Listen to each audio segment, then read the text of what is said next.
check one more time, but I believe we are missing member Torres as well. John Paul is in the attendees. John Paul's in there? Okay. Thank you.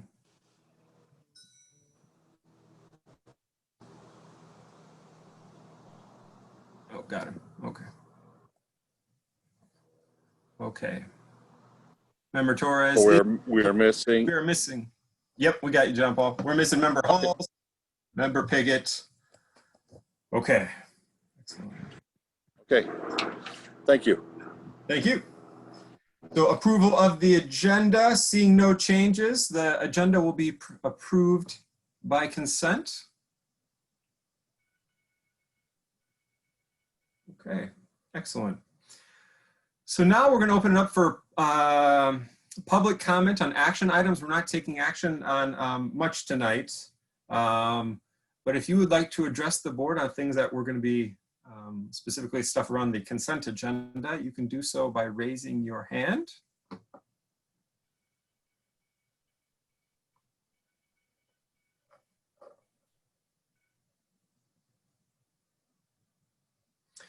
Again, there will be another opportunity at towards the latter half of the meeting tonight for audience comment on non-action items.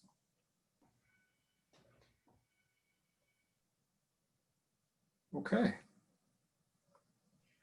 Excellent.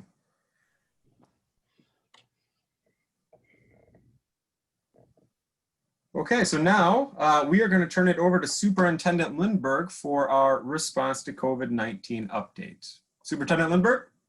Thank you, President Aristich. Welcome, everyone. Board members, first off, I'd like to just let everyone know when we're dealing with COVID-19 and especially getting back to school, one of the things that the board approved last month was that we would be doing a 5-week check-in, and that will be next board meeting, which is October 1st. I can assure the board and our community that the team, my team here, we are watching the metrics. We are making plans to return those students who have chosen to be in person as soon as possible. And I'll say safely possible. So it's always been a phased-in approach. So by that, we mean this week, we welcomed back some of our special ed students. We invited quite a few, and many of those decided to come in. So we are doing some face-to-face instructional support for our special ed students. And next Monday, that will begin also for our regular ed students. So part of our phased-in safe return to school, that would be part of it. So for the board, just know that I'll be working with you and communicating with you. And as importantly, in the next week especially, we will be working with our administrators as we tighten up those plans that we had approved from the board in our return to school plan back early August, as we look to begin possibly next month to return some of our students in a phased-in approach. So more to come on that. I just want to let the board know and our community that our team is working on that. And of course, we will want to do that safely. The team will speak to that a little bit tonight in their reports. So the first person up is our Assistant Superintendent of Teaching and Learning, Lisa Eldridge. She and her team have some reports and some information to share with the board and our community. Lisa? Good evening, everyone. I wanted to share with you some updates, and then I'm going to turn it over to the rest of the team, and they're going to share some pieces with you as well. The first thing I wanted to mention is we've got a lot of deliveries this week, which is a really good thing. Things we have been waiting on and have been delayed because of shipping delays that are part of the the COVID issue that is affecting so many. On Monday, we are receiving all of the workbooks. That's 5,000 workbooks for our WVA. Those will be processed immediately. We have a small army that is going to work on that, and they will be ready to be picked up on Wednesday. And so we will have information for you regarding that. Hopefully all goes well with that. They are scheduled to be here. We just don't have an exact time on Monday yet. Our last shipment of devices is coming tomorrow. Hooray. We got one shipment earlier this week. We're getting the next shipment tomorrow. As you know, we're returning all secondary students to a full schedule on Monday. This will allow us to return elementary students on a full schedule soon. Because they're coming tomorrow, we're offering, Darren's going to talk more about the pickup times and all, but some of them won't be picked up till early next week just because of the late notice and all for parents. It's also important to know that every parent received a schedule for elementary this week. The state, as part of the Return to Learn plan, is still mandating that we do our benchmark assessments. We've always done them, so it's not something new to us, but doing them remotely is new to us. And so it does bring a set of challenges. Those will begin for junior kindergarten through third grade next week, while for the larger group of students, K-8, in math and reading, we have usually 9 weeks in the beginning of the year, which is what we have this year. The exception being junior kindergarten through third grade, because of the Michigan reading law, read by third grade. All those grades have to be tested in reading in the first 30 days of school. And so we're starting with them on Monday. We'll complete that next week. They'll do makeup testing the following week. But we anticipate that by midweek next week, we'll be able to give more direction on going back full day for elementary as well. So we're looking forward to that, and excited to have kids back with us full time. We also anticipate that students will have, I kind of mentioned this, but because we are only getting the information about the devices today and we have them in hand and won't till tomorrow, we are going to set up some times for them, but some of those times we know parents won't be able to make this weekend, and so we're going to do some pickup times next week as well, so that we can accommodate all of our families in an effort to get things up and running quickly. And so I am going to turn it over now to our Director of Curriculum Instruction and Assessment, Deb Cooper. She's going to talk a little bit about pods, and then we're going to just keep rolling with other members of the team. Thank you. Good evening, everyone. We're excited that on Monday we will continue with welcoming students back into the building in their pods for general education. As Ms. Eldridge mentioned, we had and Superintendent Lindbergh, we had students with special education services already in pods. I've been able to observe some of that pod work, and it's been delightful to see students back in a form that they're engaging with their teachers and their classmates. So on Monday, we will be beginning to welcome back general education students in elementary, middle, and high school. We are doing that very safely, very methodically. We have very specific protocols in place, but again, it's very responsive, and we're excited to be offering the support to our special populations, students who are identified based upon data, looking at the elementary groups and looking at former scores and where they are in their IRIPs. And then at the secondary, students who are English learners. So we have a number of staff members ready to go. Again, we have transportation in place. We have our safety protocols. They're receiving 5 hours of tutoring per week in staggered cohort groups, so that if necessary, we can engage in contact tracing if that's the case. But we're excited to have those solid plans in place and to welcome students in for that necessary support. Also, a member of our team today met at the county level and was very pleased to be able to share this robust plan. At her meeting, we were the only district that was doing this, so I felt very proud that we are progressive and that we are meeting the needs of students and families. So again, that begins on Monday. Thanks, Lisa. And I believe next is Nadine to talk about special education pods and how they're going. Good evening, members of the Board of Education, members of the community. As previously mentioned, this week we did welcome back our students in our WIPC program. We welcome back our students that are in our elementary, middle school, and high school programs for students with cognitive and impairments, as well as autism spectrum disorder. we brought back our students that were ready to come back in our Life Tracks program, as well as students that were in our 3 different programs, again, out at Kingsley Montgomery. Very individual students because of their individual needs within our day treatment program, but many of our students in our cognitive and multiple impairment programs at Kingsley Montgomery.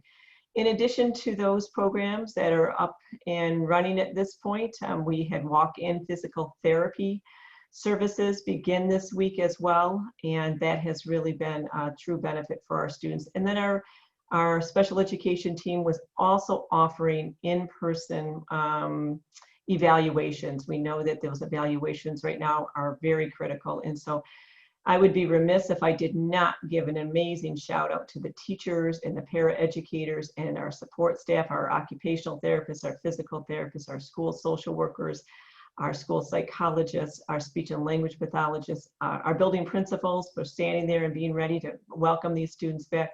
I also want to make sure that I give a tremendous shout out to our transportation department, because it was them that made sure that those students got to us and are getting home. So it's been a great week, and we are looking forward to additional learning to come. So thank you very much. And I think that's me next, right, Lisa? Yes, thanks, Derek. Okay. So devices, as Lisa mentioned, we are happy to announce that we are expecting our second shipment of devices tomorrow for our elementary students. We had tentatively scheduled pickups for next week, but we really wanted to do our best to get them in everybody's hands before Monday, if at all possible. So we've adjusted our distribution schedule, and we're going to be communicating. I'm not sure if that went out yet today, Kelly, but elementary is going to be added to distribution for tomorrow in the if their last name starts with L to Z. And then we'll have Saturday pickups where elementary will be letters A through K, as well as the secondary pickups that were already scheduled to those days. And as Lisa mentioned, we know that people have plans, and this was kind of last minute. When they show up, we want to make sure that there's an opportunity to pick them up, but we know that that doesn't always fit everybody's schedule. So we'll have makeup days Monday through Friday next week. And we'll try to vary the times and communicate that out to folks so that they can get them as soon as they can. And I just can't say enough about my computer services group. They have worked tirelessly. They probably are still out there right now distributing devices tonight. And they haven't complained. They just have been working really hard. So really appreciate the time and effort that they put into this to make sure that we get the devices into the right hands, and to make sure that we have an accounting on our back end to know who's got them. Before we move on to the next department, are there any questions for our team? Yes, Julie? I have a question. How many kids did Meeting or Lisa or whoever, how many kids did we bring back? Do we have a total number? Approximate? General Ed starts Monday, and I believe our total was 188. And Nadine, yours was?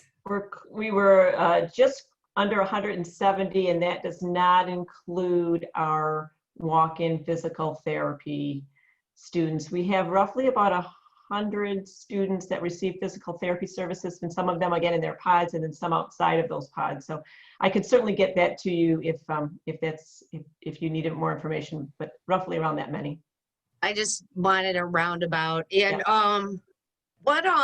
Darren, what are they doing? I know we all approved the devices for Children's Village. Are those included, or we had to order those someplace else? Those are different devices altogether. And Okay. those have not arrived yet. I don't know exactly when they are, but it's certainly something we can follow up with as well. What are they doing over there? Are they doing packets, or are they doing, they probably can't do WVA. I can answer that, Okay. Goslin. They are doing packets.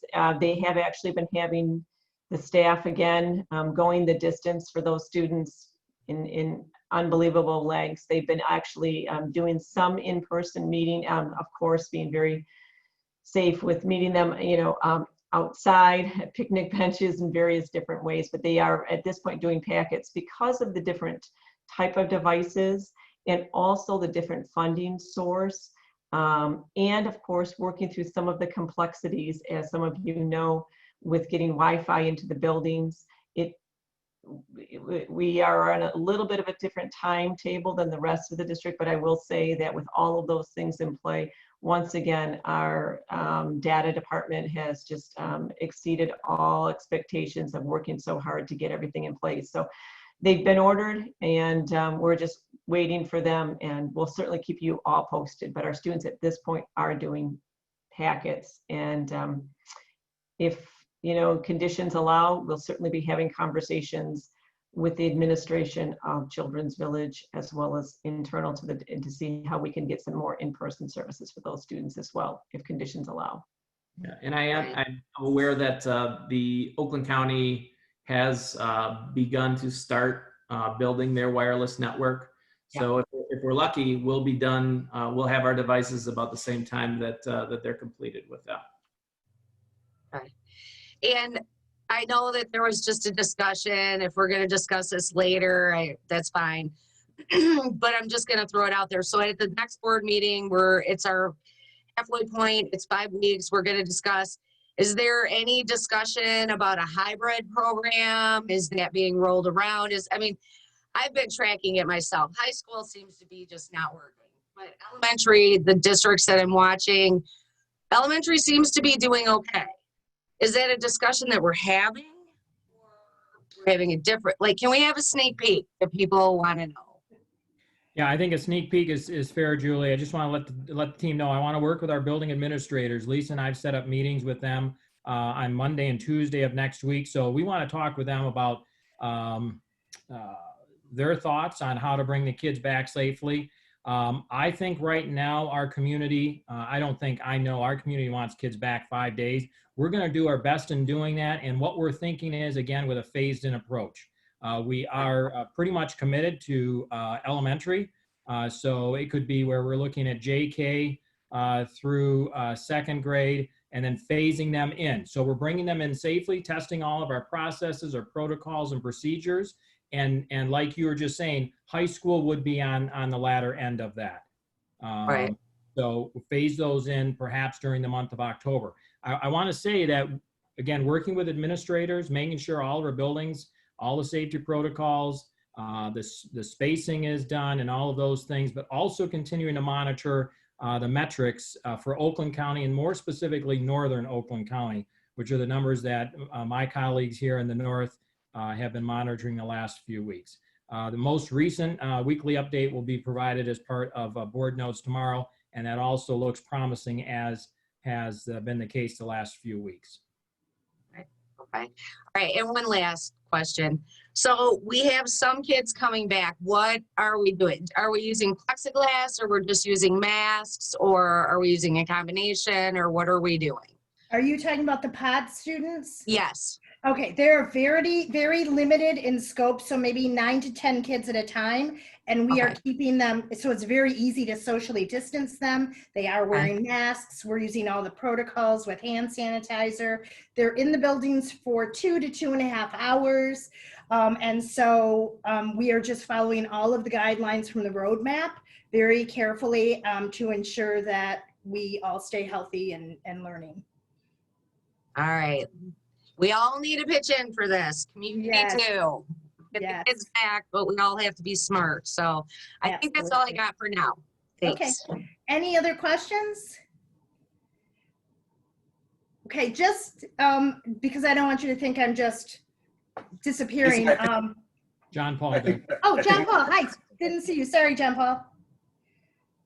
You're muted.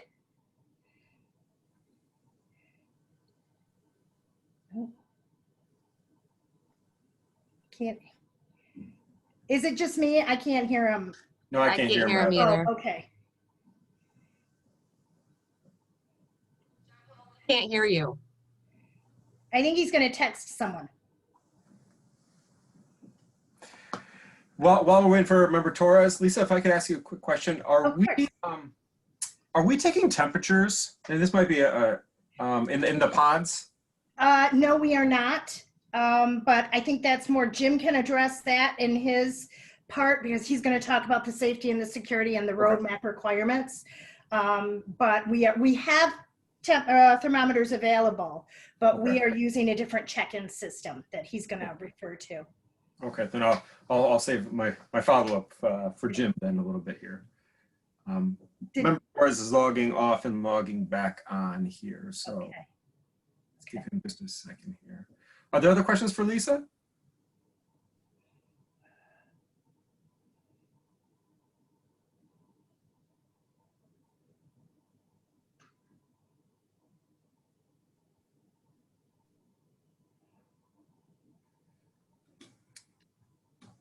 Rob, do we have a new Board of Education member? He's very cute. He would think so, yeah. He wants to be on TV, so I thought I'd, I'll let him put him on here for a few minutes. So, Absolutely. He's yeah, got can a you say TV hello? face. Drew, you say hello? Can you say hello? Hi. Hi. What's your name? Well, your name's Drew. Your sister's name's Emma. Say goodbye. Bye. Bye.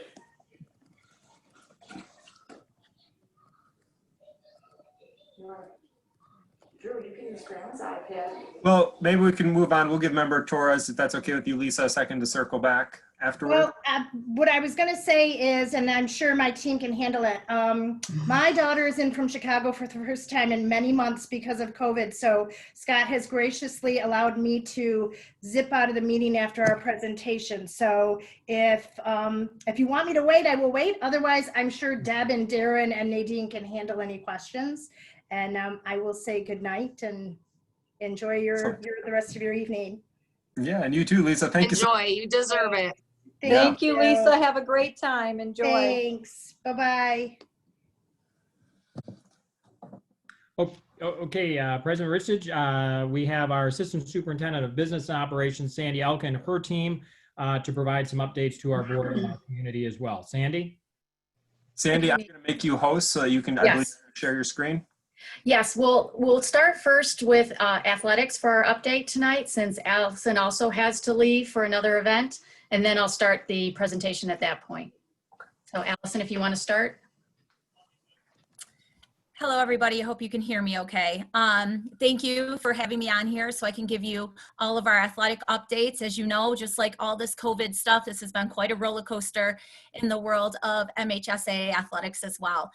We have had our high school student athletes back on our high school campuses since mid-June, and we were doing summer workouts, of course, always following the MHSAA guidelines. It's been extremely helpful that we've been working with our state association and other local districts, including our conference that we're in, the Lakes Valley Conference, to make sure we're following all the protocols as established. Then come end of July, we got some promising news that we could have a phased-in approach to our fall sports. At that time, it was okayed for golf, cross country, and tennis to begin practice and competition. So come August 12th, that first date of fall sports, those three sports were able to start everything gung-ho, right away competing. And it was really cool to be out there at those first couple events after months of no athletic competition to see, our cross-country runners running and those types of things. At that time, we also found out soccer could practice but couldn't play. Volleyball and swim still had to play outside for a traditionally indoor sport. They were still doing everything outside. And football at that point was simply postponed. Well, fast forward to mid-August, and we found out that football was, the season itself was postponed. So or canceled rather at that point in time. So come August 14th, we were under the impression football was canceled and we were still waiting on everything else. Then August 20th, we found out that up north could participate and play volleyball and soccer and swim, but we still couldn't downstate in our region. At that time too, the MHSA did allow for 16 voluntary practice dates for football and all spring sports. Well, fast forward again to just recently, September 3rd, where all fall sports have been reinstated. So where we currently are, our status currently is that everything is going kind of as normal, obviously following a bunch of COVID protocols, which I'll go over here in a second. Volleyball and swim, we're allowed to go back inside into their facilities come September 9th, and all of our sports can compete. And football has been reinstated. Our first game, as a matter of fact, here in Waterford is going on right now for freshmen and JV at Waterford Mott. Varsity Kettering will be home tomorrow, and Mott is on the road. And we got a bunch of spectator updates and also some mask mandates. So on September 3rd, we were given a lot of information about fall sports, and that's where we currently are. So as far as spectator limitations, right now, our games in an enclosed venue, which would be our gyms and our fields, are not open to the general public. What we're doing is we're working as a conference, and obviously a group of athletic departments, whomever we're playing, we're communicating with, and we have a predetermined list of spectators that we have for every single soccer, volleyball, and football game. That predetermined list of spectators is basically every coach and every player gets 2 spectators on their list. Again, that's predetermined. We print it off the morning of the game, and then we have it at our ticket gates to check in those people as they're coming in. So these are typically family of our players and our coaches. So that's a MHSAA requirement, along with, you know, following the governor's guidelines for the return to sports protocols. So we've been really good about checking that in. My athletic staff has been amazing. We're constantly communicating at our events to make sure, you know, we're following the list correctly. And we are also asking for exact change, which is $5, so we don't have to worry about the handling of money. So that's still the case, and that we don't expect that to change all fall. So that is something that we're going to consider as the standard all fall, unless we get another miraculous update, which we're not anticipating. The other big topic was the facial coverings for athletes. Now, if we backtrack all summer long, the MHSAA and the executive orders were that our kids would have to have facial coverings when they were checking into practice and those types of things. But as soon as they entered the premise of practice, they didn't have to wear them.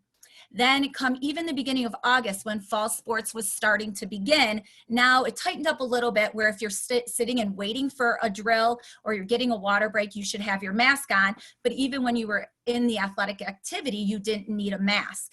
Well, come that September 3rd update, all athletes, all kids playing in the contact sports, which would be considered soccer, volleyball, and football at this time, need to be wearing masks the entire time. That's the Executive Order 2021-76 that was minorly updated in Executive Order 2021-80. But basically, soccer, football, and volleyball all need to be wearing masks the entire duration of their athletic activity. Now, Executive Order 2021-80 did clarify and say that those low-risk sports that I previously mentioned, such as tennis, cross country, and golf, did not have to have them, because by nature of the sport, you are socially distanced, except for in maybe a fleeting circumstance. So those sports, while they're actively participating in a tennis match or on the golf course, or even running cross country, they do not have to have their masks on.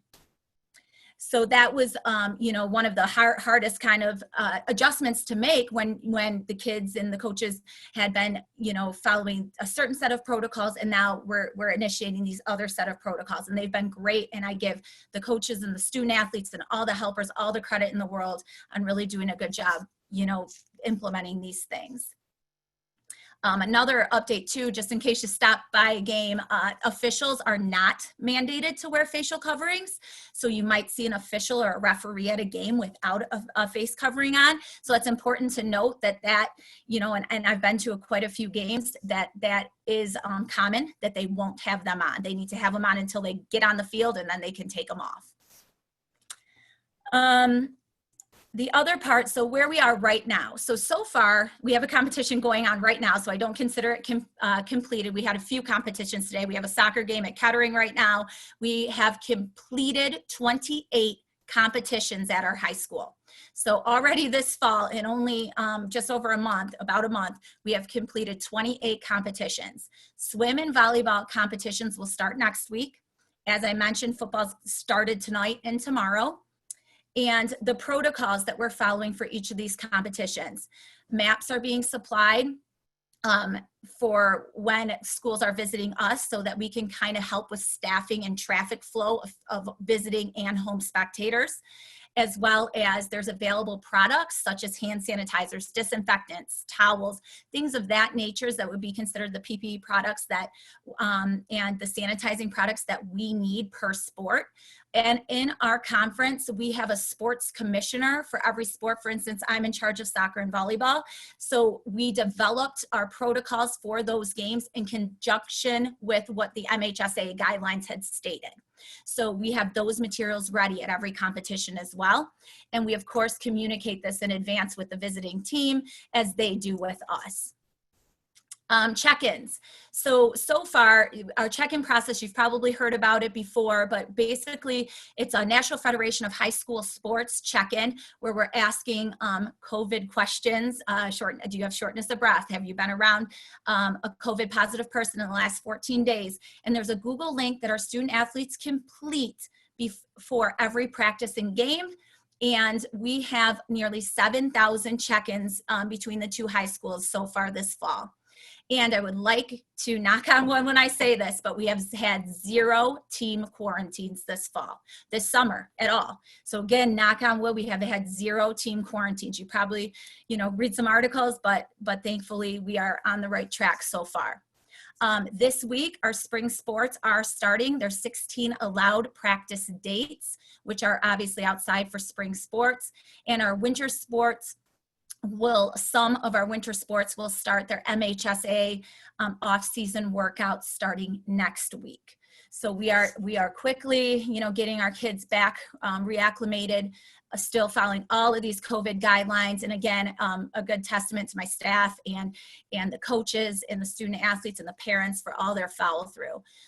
Something really important to note for our community is that we are not obviously having these games open to the general public, but we do have live streaming available in our gyms and our fields. This can be found on nfhsnetwork.com. You search your school, you create login credentials, and it'll kind of give you some options for the type of subscription you would like, and then you can enjoy the game from your house. And I think that's about it in a nutshell. Thank you very much. Are there any questions for Allison before she wanders off? Yes, Rob. Yep. If now they only get the 2 spectators, what about a board member? Because I usually social distance myself and hide from everyone anyways. You do. And that would only be at the home games. You do. So but I enjoy my football. Let me stand in my corner by the flag. And is that going to be allowed? If you give me ahead of time, and that's for all of our board members, if you email me ahead of time and say you really would like to go to this game, we can save a spectator spot for you. We likely can, and I would be able to respond to you for that. Super. And again, there are travel games. I mean, Mott's playing Milford tomorrow. Milford's coach is a former Kettering student, former Kettering coach, Garfrey Smith, great guy. And again, I have a hard time rooting against him, but I can't root, against a Waterford team. So it'd be hard. I have plans for tomorrow, so I can't go anyways. But can you get us into a visitor stadium? Yeah, so you would want to make sure you email me at least, because they're due at 10 a.m. of the day of the game. So I would have to know the day before, and let you, or I would be able to put you or look at our Google link and make sure we're not full and have that communication with you. But most of the time it shouldn't be a problem. Okay. And a shout out to Garfrey that I hope that he stays close to Mott tomorrow. I don't want him to lose badly. I just want him to lose. So fair enough. Fair enough. Mott. Thank you. Yeah, thank you. I think Member Sutherland has a question. Yes. It's not so much a question as a comment, Allison. I know you were going to leave and I had some summary comments, but first of all, when you gave the kind of the historical perspective of where we've been and where we are now, I hope that is incredibly powerful in terms of how much spin and churn has had to be navigated because of the changes to executive orders and the changes to, this is just specific to sports, but it translates through every perspective of our educational environment. So You have done an absolutely incredible job of navigating exceptional circumstances. And I just want to commend you. I think when these kinds of challenges come up, they can destroy you, or they can really allow people to just, who are already amazing people, really shine. And that's what I've seen from really every face that I'm seeing on the screen.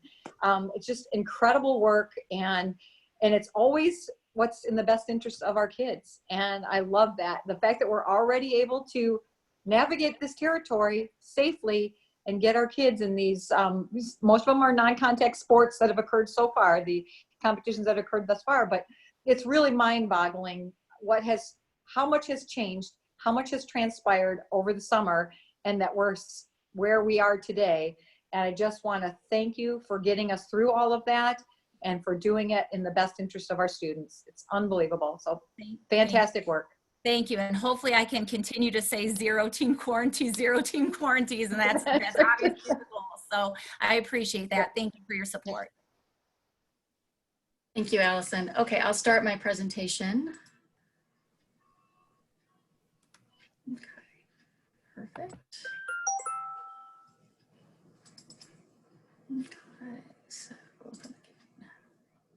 Okay, so as part of my presentation, I just wanted to give an update on some of the money that we've been receiving from the federal government through the state and through the county.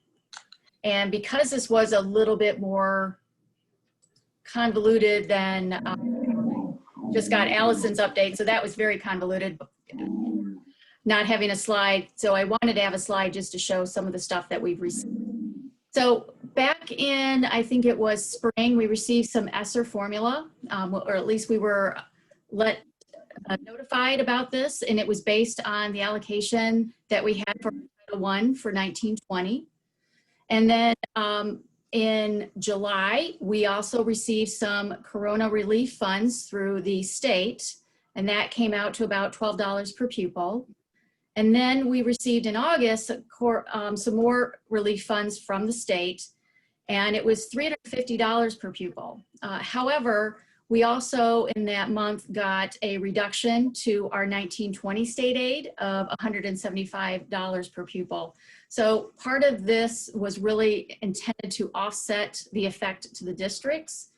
The only bad thing is that the effect to the districts was in different fiscal years. So we did have to take that offset in 1920, but we did receive extra money in 2021. And then one of the newest ones we got is the GEAR money, which is from the governor. And that was targeting districts that had 50% economically disadvantaged students. And then they had another one, which is competitive, but the ESSER Ed Equity, which also targets districts with 85% economic disadvantaged students. So we've been very fortunate to have some funds that we've been able to use to offset the expenses that we've been incurring for the remote access, for the additional PPE, for the buildings and those kind of expenses. The county has also given us some money. We have received 3 nurses to work with our district on COVID-19 procedures. They have visited all of the buildings and helped with looking at what we have in place and making suggestions for meeting the county's level of COVID recommendations. And then we also, at the beginning of the month, Oakland also approved the Oakland Together School COVID-19 support program. That's $28 million countywide. That's funded through their CARE Act money received from the feds. Right now, we do not know how much that is. We go ahead and we put in for it. They say the amount is capped, but we do not even know what that amount is. So that is briefly what money we have received for the CARES. I didn't know if there was any questions at this point or if you wanted me to go on to other department updates. I'm not sure if my mic's working now. Can you hear me? Yes. Okay, perfect, perfect. So the CARES Act money actually, at the last board meeting, I came late because I went to the Oakland County meeting to find out what was happening. They were voting on the CARES Act, $28 million. includes all the Oakland County school districts and then charters as well. But they're distributing that in a way where the equation has been a little bit different. So I had reached out to the board chairman, Dave Woodward, to ask him, to kind of put forth my influence on what I think a Waterford and like districts where we have, pockets of kids that are low socioeconomic, and then how does that play into the equation? And then additionally, the fact that we're a district that has a lot of employees, we have not privatized. So part of what they had included in that equation was an allocation of funds, or what they're currently looking at is an allocation of some of those CARES Act money to include districts like Waterford that have higher populations of employees, not just teachers, because there was some talk of actually appropriating the dollars based on the amount of teachers you have in your district. But we all know that the educational experience includes not only teachers, it's bus drivers, it's cafeteria workers, it's all of it. So, but the number that a Waterford would get, I'm hoping that it would, it's going to be equitable, is what I'm hearing. So we don't know the final number yet, but from what I'm hearing and what I put forth in my influence to the board of commissioners, was that it should be equitable, and that a school district like a Waterford would get an equitable, not necessarily equal amount amongst 28 school districts and the charters. So I'm looking forward to seeing what that number will be, because we can use that for any COVID related expenses, PPE, learning devices, all of these kinds of things that have hit our budget this past few months. So thank you. Are there any other questions about the CARES funding right now? Okay. So the next department I would like to report on is the buildings, and that will be Jim Beaver. Thanks, Sandy, and good evening, everybody. So I'm going to start off by talking a little bit about ventilation. So the American Society of Heating, Refrigerating, and Air Conditioning Engineers, otherwise known as ASHRAE, which is an organization that sets widely accepted industry standards for HVAC systems, has issued recommendations and guidance developed by Epidemic Task Force for schools. And I'm pleased to announce that Waterford is in compliance with these latest guidelines, and we're meeting their standards. Just a little bit about our systems. Air flushes, everyday air flushes for occupancy startup, a minimum of 2 hours prior to staff and student occupancy. And it continues all day long. And then 2 hours after students and staff leave, the system still continues to circulate air. So we've always got our systems moving air to bring in fresh air and continue that circulation process. During all hours of operation, we have a minimum of 20% fresh air, but that could modulate up to 100%. Obviously, these systems are very complex. They gauge internal temperatures, building occupancy, humidity levels, and it adjusts the humidity or the fresh air intake to compensate for those factors. And again, they're programmed pretty sophisticatedly in a manner that won't, moving fresh air in and out that won't compromise room comfort for occupants. Our buildings are also controlled by a fully automated building management system. This system oversees the whole operation. And if there's any adverse conditions, it will generate an alarm to let us know that we need to make adjustments or something needs to be addressed. So along with the ventilation systems comes filters, right? So we've looked at our filters, along with some of the evaluations for school systems. There has been a recommendation to consider moving up to what's called a MERV 13 filter. That's a higher level of filtration than what we currently use now, which is a MERV 8. So we've made a decision to go ahead and immediately upgrade all of our filters throughout the district for all buildings. We did find a vendor that could supply us with that many filters so we could make immediate changes. So we have those filters on order. When they hit the ground, they'll be distributed and installed immediately upon arrival. I do want to note that we have began this process already at Kingsley Montgomery School. As you know, that has a very fragile population there. So we've already started that. We're near completion on converting all those filters, and they'll be up to speed immediately before anybody else. But as again, once we get all those other filters in, we'll begin the change. These filters will be changed at least 3 times scheduled, 3 times at least a year. And obviously, we'll monitor that, and if more is wanted, we'll review that schedule and take care of that. Another topic that I want to talk about today was spacing. I think we talked about spacing a little bit for the potential to bring kids back. We've kind of focused on the elementary buildings here to start. So, we've visited several elementary buildings. We've reviewed elementary classrooms. And as you can imagine, while our footprints are pretty similar, room sizes do vary. And there's different factors in every classroom. The casework layout, teacher workspaces. We had the built-in computer stations that we put in a couple years ago. Obviously, sink and restroom locations are going to be a factor as to where we can seat students. And last but not least, egress doors. Most classrooms have a direct egress door out of the classroom, and we certainly can't block those doors. But we've looked at it, and we've modeled different spacing options to ensure that we have room to accommodate all students that will be coming back. And we've looked at things. I mean, we can certainly do different things with spacing, but we can push desks and things out into probably more non-traditional spaces than you normally would. Get them closer to the casework, perhaps. Some rooms are defined. There's carpet, and then there's vinyl cutouts for certain areas. If we need to stretch those students out to make it work, we're committed to doing that. And then President Ristich, you had mentioned the temperature checks. So I just wanted to comment about that. We are not doing temperature checks for daily temperature checks, in school for staff and for students.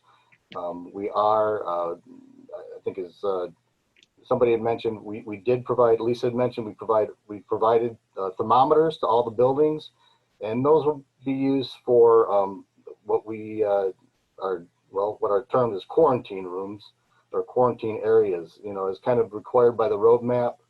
We do have to have certain spaces designated in case we have sick kids, which we know we will once we get back to in class. We have to have certain areas designated to house those students until their parents can come get them. And we provided a limited number of thermometers to schools in case they want to take the temperature of the student, to try to make a determination of what level of isolation they might need. So we do have it in that regard. You should note that we instituted this past week with the return of students the Clear to Go daily health check app, and we sent notices to all the students participating in the pods. So their parents are responsible for doing daily health checks on them at home, which includes a temperature check before they send their students to school. It's a more sophisticated system than the QR code that we had developed. It actually, if anybody, any staff member, any student indicates a yes reply to either of the health questions, which one question talks about symptoms, the other talks about contact with a positive COVID case. Multiple administrators get notified of that. The building administrator, my office, myself, we get notified immediately that there's a yes response, so we can engage in an immediate investigation as to why. So I hope that answers your question about the thermometers and kind of where we're at with some updates with the building plan. Thank you, Jim. Are there any questions for him? Okay. I have a question. We're upgrading these filters from a MERV 8 to whatever MERV we've moved up to. 13. I'm presuming that's not in the budget per se. I have people saying kids aren't in school. our budget should be cut, but we're incurring cost that we've never incurred before. So I just want to make sure that people realize that, yeah, we're not in school. There's not a, well, again, I don't know what costs we don't have them when kids are in school, but we're spending a lot of money just to make the building safe for the people that are in them. I just want to make that statement, I guess. Thank you. Yes. Julie, did you have a question as well? Do we have a policy? What happens if somebody sends their kid to school sick?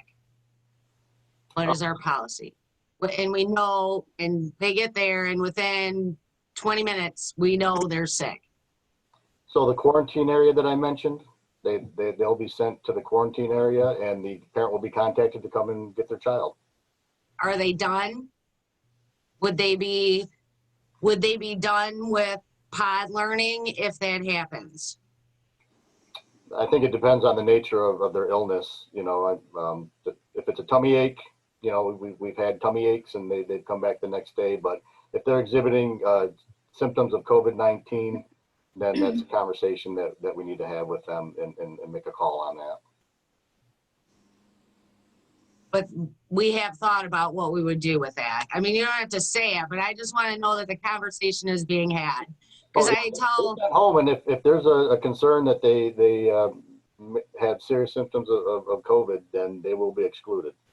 Or There's just, a whole I mean, flow chart for that, Julie. That there was that flow chart that it's like a decision tree, and it includes all of that. yeah, I know that, but I also know what it's like to watch people dose their kids in the parking lot. So I just want to, I mean, the conversation needs to be had is, I don't worry about my kids because they will stay home. And most people that come here and get on these board meetings, we probably don't have to worry about some of their kids. But what I want to know is what happens when these other kids show up. There needs to be a conversation about it, that it's a serious thing and you can't just drop your kid off sick.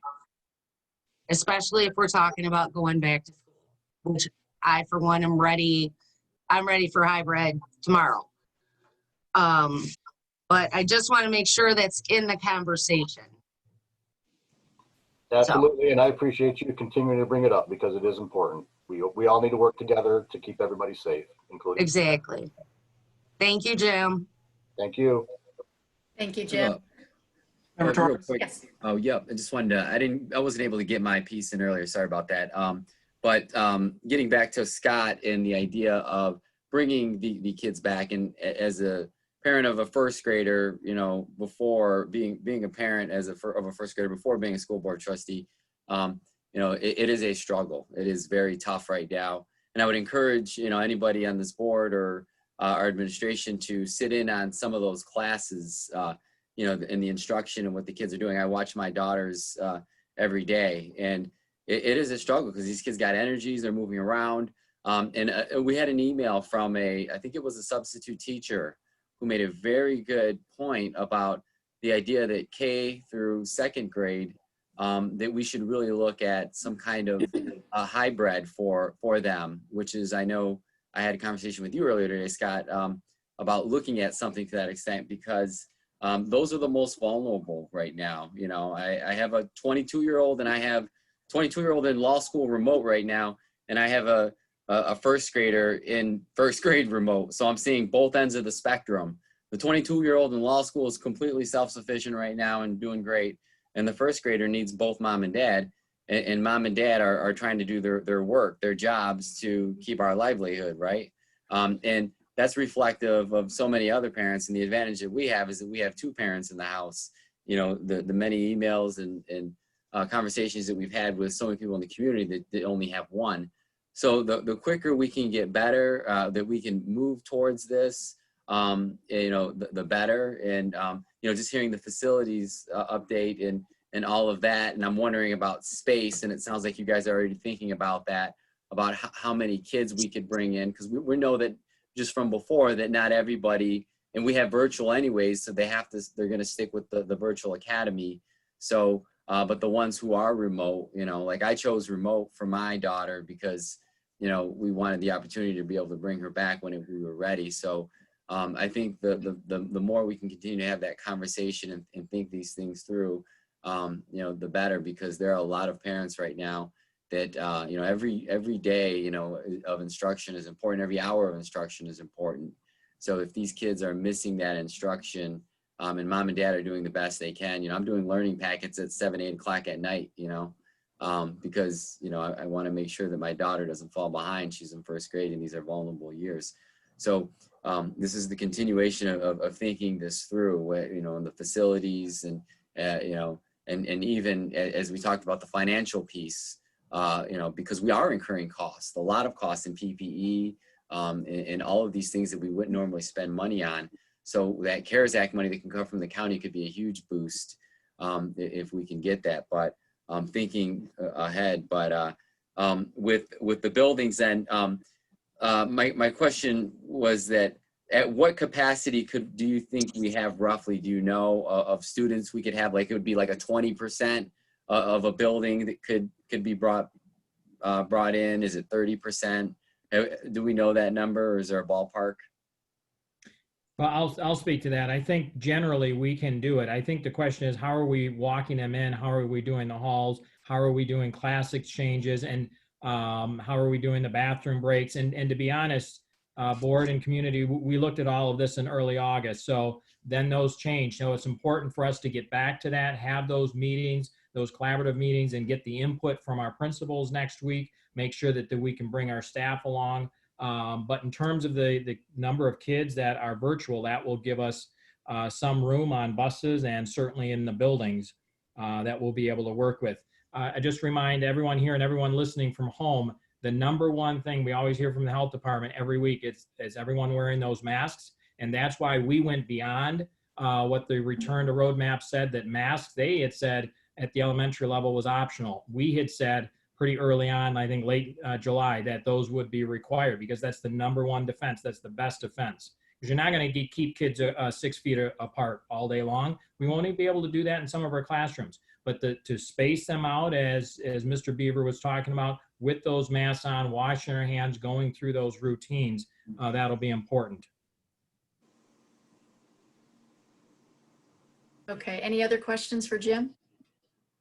Okay. I want to revisit really quickly. I want to ask about temperature taking. In part, it seems like thinking hard about implementing some sort of temperature taking might be useful in a couple ways.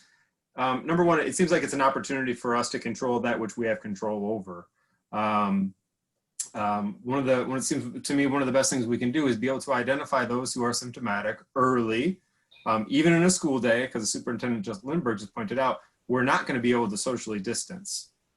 Mask usage is what mask usage is. And so it seems temperature taking seems like that's a pretty, you know, and I don't want to speak out of turn because I know that people here are have much more expertise in this area than I do, but temperature taking seems like that would solve one particular problem. If we were able to identify and isolate a student early on who is symptomatic, displaying a fever, then we can remove that student and limit exposure. That seems like a good thing, number one. Number two, we know that our teachers and staff have reservations about returning to school, and this would give them some control, or at least another form of reassurance. And so I'm wondering if this might not be something that we would think about, because it does give us some control or more control over those things which we might have some control. It seems like Jim just gave this great update about what we're doing with our infrastructure. That has to be done, right, to be able to return safely. And then if this other piece, it seems like this might be a particularly easy piece. So I'm wondering, might we think about this? I don't know if I'm not asking maybe for an answer right now, because maybe there's not one, but maybe going forward, that is something we should think about, because it does seem like it solves some problems for us. Can I tell you, that's my job at work, and it takes me an hour to get through 63 people, taking their temperature every morning and asking them those questions. And then people come in during the day or they come late or it's my whole morning. Pretty much my first 2.5 hours of the day are nothing but take temperatures and ask questions. So it is a long, daunting process to do that. It really is. And then you have to wait for it to be set, and it's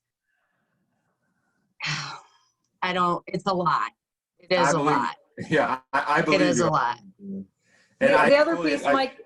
Yeah. Oh, sorry. I was just gonna, because I was kind of struggling with the same thing. And Julie, your comments, I've seen that exact scenario in volunteering and some of the other activities that I'm doing now. The other piece is it doesn't address exactly what you said. If kids are being Tylenol'd or Motrin'd prior to going in, they're not going to have the fever. We wouldn't catch it. And so it's almost like an artificial comfort level that we would be having in those instances. So I don't know. It's certainly a good conversation to have. I appreciate you bringing it up, Mike, very much. It's a very good conversation to have. Yeah, I think it's an important one too. I kind of agree with Mike here in the idea that, you know, it does allow us to have some control over what we can control. But I was thinking as you were talking it through about logistically how that would work, because we know we got kids coming in and out. But if it means that there could be a possibility for our kids to actually have that opportunity to get back in the classroom, you know, in a safer environment, I do think it's something that was worth looking at, because I see how there could be a false sense of security with, you know, somebody getting a Tylenol or Motrin to take it down. But I think that would just be a, you know, small number, right? And I think if that's the situation, so there'll be those outliers, but I don't want to confuse that with what the standard would be. So it could potentially be a good standard, but you all will know if that is something that we could logistically, you know, do it. And when I go into work every day, we have a check-in and we sign in and it trace tracks where we've been at. We're told to take our temperature, but you know, it's not part of the actual protocol that you have to. But with our kids, if there was something that we could do, and if there's a best practice of what maybe some other school district is doing, you know, not even in Michigan, but in another state, that might be worth something looking at, because I'm for anything that we could do to try to get our kids back in a safe way, because the means justify the ends, because the means is there are hurdles to jump over, but the ends is that these kids could get some quality in-person education. And I think that's what we're all looking for right now. Thank you. Yeah, so maybe something for us to explore, but I think there is, you know, as the district, in my own mind, and I'm thinking out loud here, part of what I'm coming to understand is, as a district, there are things that we have control over, and there's a lot that we don't. And just exercising and flexing our muscles in the spaces and areas, we do have some control. So I look forward to furthering the conversation. So thank you. Thank you. Colleagues, other questions for Sandy? I know she's going to move us on here. And thank you, Jim. I have a quick. Yep, so I'm sorry. Go ahead, Joan. Sandy, this is actually for you. I know that you kind of already finished yours. I recognize on Monday that there was an announcement that the governor and the legislature had reached an agreement relative to the spending targets for the 2021 budget. Yes. I have not heard anything beyond that. In that update, my understanding was that represented no cuts to K through 12 spending or revenue sharing for local governments. So, and that was, I think, according to all of the experts that were serving on those committees and the chairman. And I'm just wondering, there's always ways around it. Like, that's the sound bite, and then the way around it is, yep, no cuts, but then we're going to have it be K through 20, or, you know, there's all kinds of caveats to that. Do you have any insight as to, one, the timing on when we can expect to have that budget solidified, and will it represent, do you know if it will represent essentially a no cuts from last year's funding level? I talked to Dave Randalls at Oakland Schools, who helps us communicate with the state so we can keep on it. He did not have a date yet for when we thought we'd have the budget, but he did say, same thing that you did, that they have targets established, which is the next step to go. And he said this is totally unofficial, So, you know, don't hang your hat on it yet, but Right. they were trying to do flat. They were trying to come out with some money per pupil, but you know, that to me is two different things. You can't keep it flat and give us a little bit of per pupil money. So I'm guessing that the per pupil increase might be tied to something such as the CARES money, but they were trying to keep the foundation flat so that we did not have a reduction for this year. So that was the last I heard. I had not heard anything more. We do have an MSBO update tomorrow where we're expecting to have more updates from some of our lobbyists that work in other parts of the state, and they'll give us an update tomorrow morning. Okay. By law, they have to have it done by September 30th, don't they? Yes, if they do not have it, they would have to do a continuation budget, which they have done occasionally. But yes, their deadline is the end of September. Okay. Okay. Super. Thank you so much for that update. I appreciate it. Thank you. And if there's no more questions for me or Jim, then I'm going to pass it on to Sam, and we'll get an update on the child nutrition services. Thank you, Sandy, and thank you, Board of Education and Community. I just wanted to give an update on food service. So about 2 weeks ago, the USDA made a huge announcement where they announced that all meals for breakfast and lunch for students 18 and under or 26 with disabilities is free up until December 31st or until funding runs out from the USDA. So that's huge for us that everyone in our district, even when they come back to school, they'll be able to eat for free. So that is great news. Tomorrow, we are starting a couple other things in addition to what we've already been doing. We've already been doing meal service at Durant, Riverside, and Mason on Fridays from 11 to 1 p.m., and that's curbside pickup. Tomorrow, we are starting an early shift at 7 a.m. to 9 a.m. at Durant. And then also we're starting 2 bus routes. We're going to have a red bus and a blue bus that we will be going out, and there's going to be 4 stops on each of those buses. And you can refer to the website, to Facebook for the flyer as well. Since the first day of school, the food service team has been amazing, and they've been serving so many meals. I'm so proud of them. They have, in 3 weeks, we've served 30,868 meals for this program. And then we also continue to serve meals at the senior center. So that's huge for us. They're doing a great job. And then I just wanted to mention one other thing, that I did apply for a grant from No Kid Hungry, Share Our Strength, to try and get reach-in coolers to be able to help with when we go back. The meal service will be at Durant for virtual learners. And so we need some additional cooler space, which is a problem for us constantly. And so I'm hoping to obtain this grant, and we'll be able to purchase 6 reach-in coolers to be able to do it. We need to get these coolers no matter what. But the benefit of getting these coolers is they are going to be equipment that we will be able to use afterward in our kitchens. So I think that's it. Does anyone have any questions about meal service? Okay. Well, we'll have. Sorry, Sandy, just a quick comment. Sorry. Member Sutherland. I'll try to make it quick. I know there's so much content here. You are killing it, Sam. Absolutely. That food service department, every day, spot on, always, always, always doing what's best for kids, working their tails off to get meals out to these families in any way, and actually going above and beyond with delivering them through these bus routes. It is unbelievable. It is such a point of pride, and I know you're leading the charge. Please extend our hearty, heartfelt, most sincere thanks to your entire team for the great work that they're doing to keep our children fed. It's unbelievable.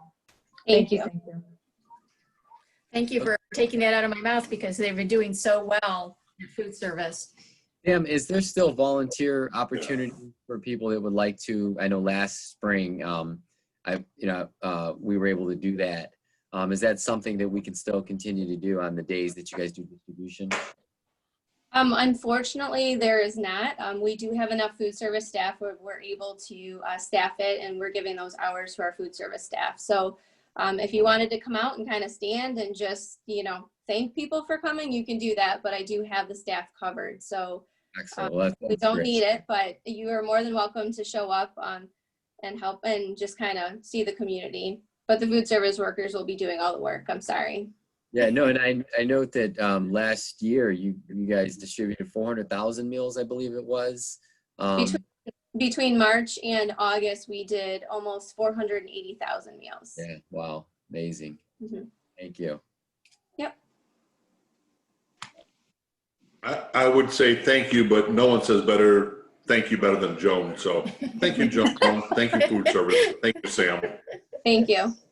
I'm gonna turn myself back off again. So I did want to thank the entire business and operations staff because they've been awesome trying to make the change that we did in August to from the in-person to the remote to helping with the virtual and getting our teachers set up. So I really want to thank our people out there because they're just doing a great job and they're continuing to, this is such an important part of our district as well. We just couldn't manage without having these people helping us on our back. So later we'll have a construction update for the summer, but now I'm going to pass it over, really, to Susan, correct, for the next piece. Good evening, board members and community. It's great to be here with you again. We are continuing from the Office of HR to support our staff and to ensure we have the proper staffing. A little brief update on our numbers. Since July, we are at a total of 42 resignations and retirements, but we have, with the help of this great community, we have hired already back 24. Many of these are in the special ed department as we well need them. And so we continue to work closely with Nadine and her staff on the postings that we need, getting them up, getting the people in for both the WEA staff as well as our paraprofessional classroom supports. We do have teachers as well that are on leave as schools are starting to come back. We're getting contacted by teachers saying they're ready to come back early, which is a great thing. And as we have spots, we're doing that. And I think it's just important that the last piece I wanted to talk about was in the work of our pods, learning pods, both special ed and general ed, we've needed more support in the building staff. And we've been working closely with the principals, asking those that were furloughed, who can we bring back and how can they assist in this process of an absolute all hands on deck. Some have been very eager and willing to take the redeployed positions at this point. Others are not, and they're eager to wait for their role to return in their regular class as we come face to face. So that, I just wanted to give you a brief update. We have, like I said, a few positions still yet open, and we are working on filling them. Any questions?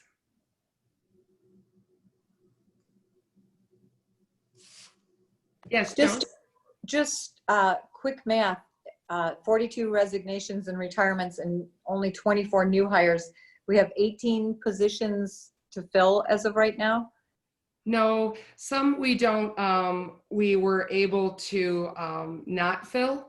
Okay. And that was that we had already reduction in schedule. Yeah, we had budgeted. Yeah. So yeah, okay. we had already done that, and Right. so we're well on track and keeping an eye on that. We also have this year, we have 6 teachers that decided to take year-long leaves that we hadn't anticipated. So those are above and beyond the 42. Okay. And currently 9 from the temporary leave that's afforded through the FFCRA. Okay. Great. Thank you for that update. Appreciate it very much. You're welcome. Okay, we're going to finish up President Ristage and board members with Kelly Allen, some updates on our communication strategies. Kelly? Good evening, board and community. I am sure you guys have seen just a little bit of communication over the past few weeks in your email box. We have been working around the clock. It has been great because in my position, most of my work means that one day I'm spending a lot of time with the business office and the next day I'm spending a lot of time with curriculum and really just working as a team with technology when it's time to tell everyone about computers. And it's just been great to work with such an awesome team.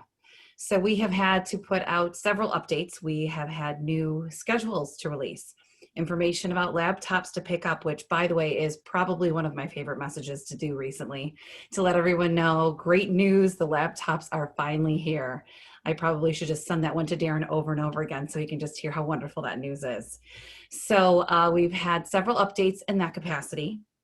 Over the past several weeks, we have worked diligently to get out extra resources and more information to our families, especially when it comes to our elementary families who are in the virtual academy, getting used to Edgenuity, finding out the different tips and tricks on how to have success, whether it be a short video clip or just kind of breaking down what a day should look like, helping families to really wrap their minds around how this program works. I believe they're referred to as learning coaches. And so those parents / learning coaches, we've been sending them a lot of resources, and that's been at the secondary level too, with steps on how to take better notes and just different tips for success. So that has been a pleasure to get those pieces out there. All of the information that we're putting out is going onto the website, so families are able to go back and access that at any time. And my favorite news to give is that we had a win this week in my department.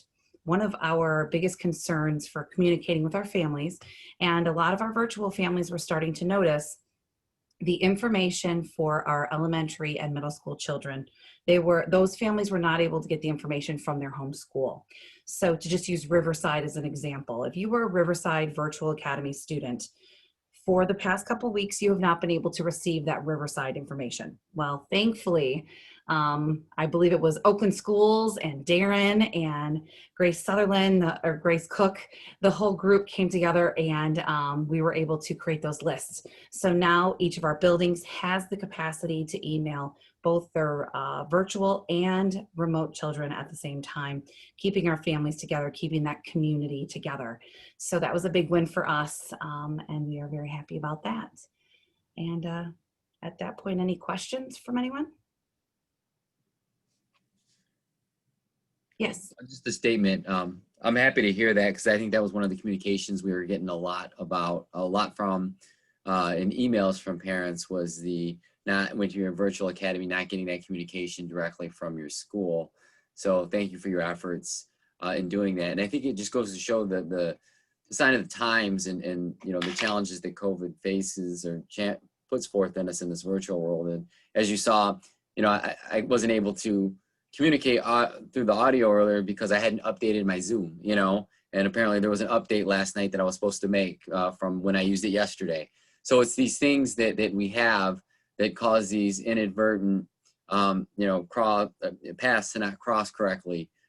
So the more that we can do that and think things through and think outside the box and get, you know, ultimately we want to get the kids connected, the families connected and communicated too. So thank you for the efforts on that, because those are the kinds of examples of things that we need, you know, continue on to do. And our challenges, our systems, you know, in general, not just education, I work in courts, our court systems, our social service systems, they're not built for, they're built for a world pre-March 13th. And now we're in a world post-March 13th that is completely different. So we have to correlate our systems over and change them accordingly. So that kind of, you know, innovation, thinking, and teamwork is something that, you know, is welcome, and continue on with that. Thank you for doing that. Thank you. And you actually gave me a little reminder. We also have on each of our school websites, there is a news section. And tomorrow we actually have a big training. So we'll be training secretaries and individuals throughout the district to be able to post different items to their websites.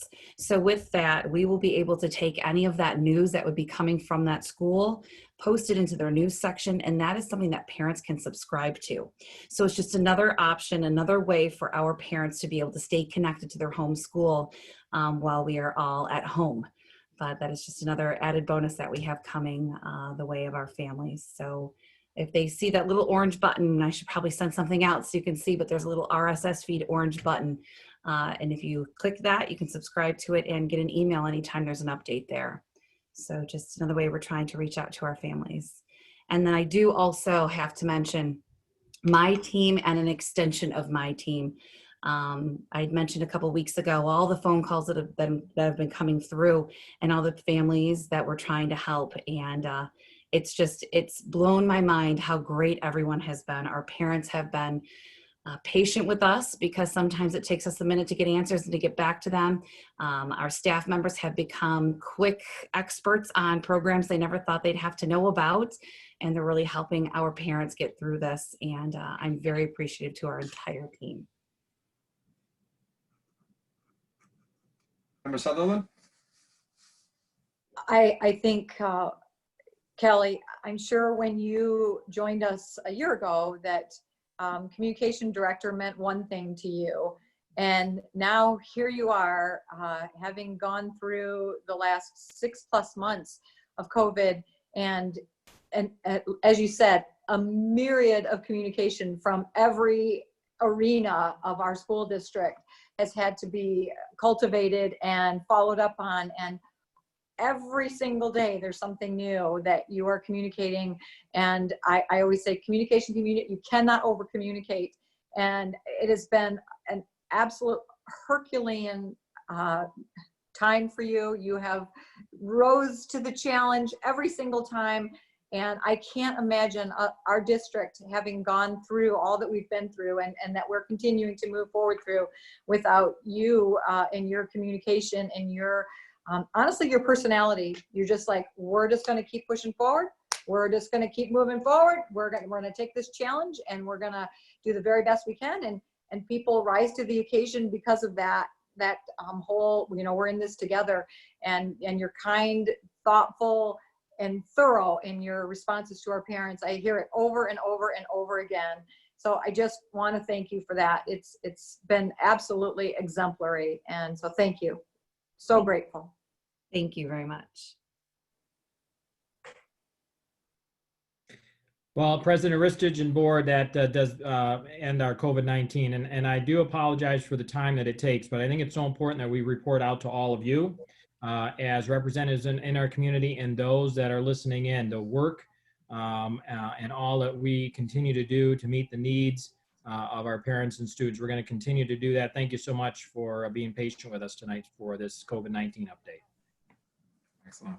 Well, Kelly, Darren, Jim, Nadine, Deb, Susan, Sandy, Allison, Lisa, Scott, your work is seen and it is more than appreciated. So we know, as a board, we know that you're exhausted, and we just appreciate you so much. Even dealing with the schools, our kids, our parents, and us, we know that's no easy task. So thank you, thank you, thank you.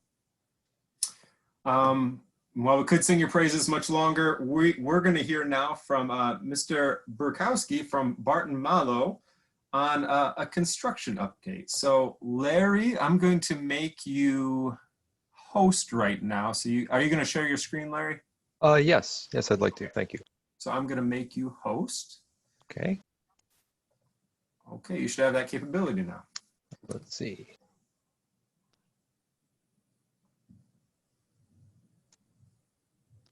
All right, can everyone see? Yep. Okay. Well, thank you for having us here today. My name is Larry Bukowski, project manager with Barton Malo. We're your construction managers. Also with me is Stephen Ruers, our director of operations. We just wanted to take a few moments to recap a summer of construction that I don't think any of us will forget anytime soon. This was as I'm sure you can all attest, this was a unique one. but we just wanted to share some of those updates. And, you know, in years past, we would have just got on a bus and gone and seen some of these buildings. But hopefully this virtual tour is a good replacement for that. So I think Steve wanted to share a few thoughts on this summer. I'll hand it over to him. Awesome. Thank you, Larry. If you could click to the next slide, that'd be great. There. Good evening, everyone. I'm Steve Ruers, as Larry introduced earlier. I appreciate the time to present to you this evening.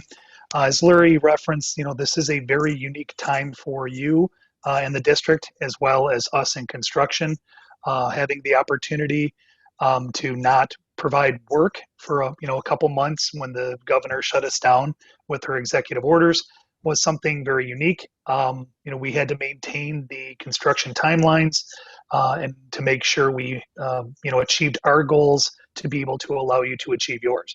So everyone always asks, what did you do last summer? Last summer, we put in a little over 33,000 work hours. And at the peak of construction in Waterford, we had over 100 tradespeople on your sites working in the 9 buildings. And we put in place roughly $10 million of construction in the shorted, truncated summer construction timeframe. And we're happy to say we did that with 0 safety incidents, accidents, or injuries. So, you know, we consider it a success.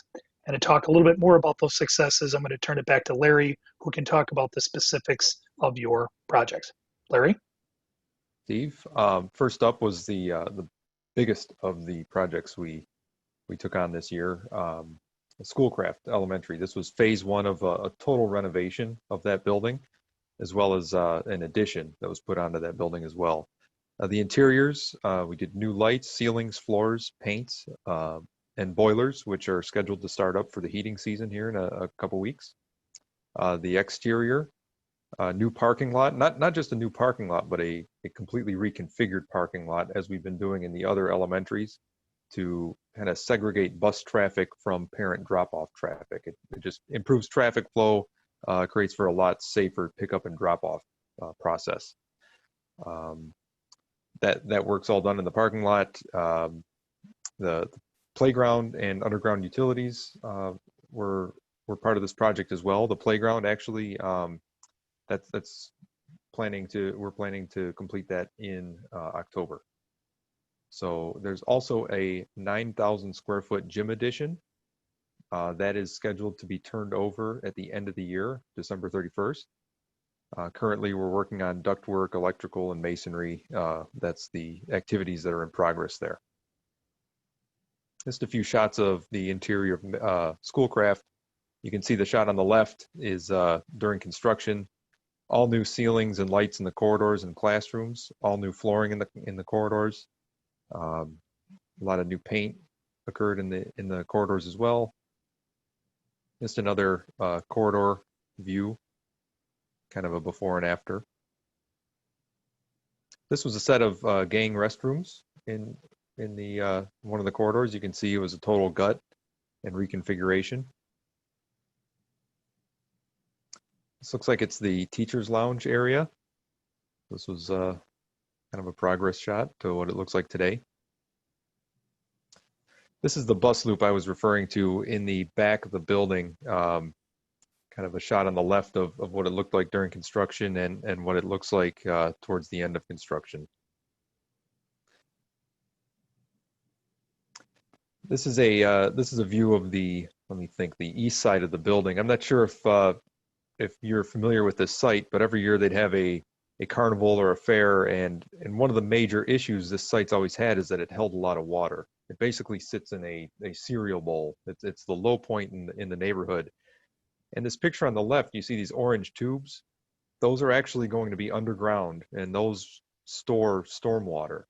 So the stormwater will be held underground in these chambers so that hopefully they'll minimize the surface water that's on this site, and the drainage will be greatly improved.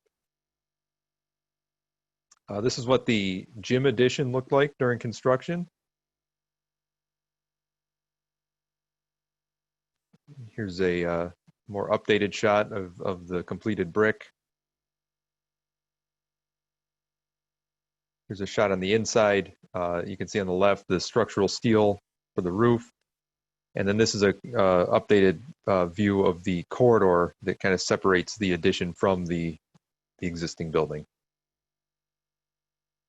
Next year, we're planning to return for phase 2 of this renovation. That's going to be that's going to consist of the new casework, which is cabinetry in the classrooms, classroom flooring, and painting in the classrooms. At Cooley, we were back for phase 2. We did phase 1 of Cooley last year, so we did phase 2 of Cooley this year. That included new classroom flooring, casework, and paint. Exterior, the soccer field and site grading is currently in progress. That's the area around the new addition. The gym addition is also complete, and the punch list actually took place today. So we're just got a few miscellaneous touch-ups to complete, and then the gym addition will be completed. Here's some restrooms in the gym addition itself. The left is the new main office. The right is the inside of the addition. And this is common for all additions. This is what the Schoolcraft addition will look like when it's complete in December as well. So if you're curious. Just some more classroom views and teacher workspace views. This is the addition at Cooley, and you can see that area kind of around the addition. That's what's currently being graded and seeded, and will be a new soccer field when it's complete. Beaumont, we also did phase 2 this summer. Again, flooring, casework, and paint. And these items are all done, and the punch list occurred today or the punch walk from the architect occurred today. Some classroom views. Some new basketball hoops at the playground area. Grayson, again, phase 2. Same thing, flooring, casework, and paint. Same thing on the exterior. Punch walk occurred today. And when I say punch walk, for those of you who don't know, that's the architect walks at the completion of the project and just looks for things that are maybe incomplete or need to be corrected, and then we return and do those corrections. But other than that, the substantial completion is complete. Some classroom shots at Grayson. And that's the addition from the Walton Boulevard side of the building. We also had some other projects throughout the district. At Mott, we replaced a lot of piping throughout the building that served the heating and the heating system, I should say. It was old original piping that was starting to fail, started to leak a lot. So we went and did a wholesale replacement of that pipe. That's all complete. And again, the punch list occurred today. At Kettering, we replaced a good portion of the concrete in front of the building. There were some trip hazards and some places where the concrete was starting to fail. We went in and replaced that. Also, I don't know if any of you have been there, but the district decided that it'd be a good idea to put in the sidewalk along Kettering Drive to create an avenue for the kids to walk. That is done up to the point where we can take it. We are currently still awaiting road commission approval to take it all the way to Hatchery, but it's complete as far as we can take it without that approval and permit at this point. Finally, Crary, I'm sure many of you have seen the new stairs that were put in at the front entrance. That's all complete except for the handrails, which are scheduled to be installed on September 28th. Or the week of September 28th, I should say. Here's a few pictures of Kettering. In addition to the concrete that we replaced at Kettering, this picture on the right shows sort of an auxiliary parking by the athletic area, the gym area, where there's some handicap parking that we added because the existing handicap parking was pretty far away from the building, so we added that as well. some more views of Kettering on the left at the front entrance there. And on the right, that's the sidewalk I was referring to that goes along Kettering Drive all the way to Hatchery, or it will go all the way to Hatchery when it's complete. These are the stairs at Crary. Again, just waiting for the handrails, and that'll be complete. That wraps up the presentation. Are there any questions?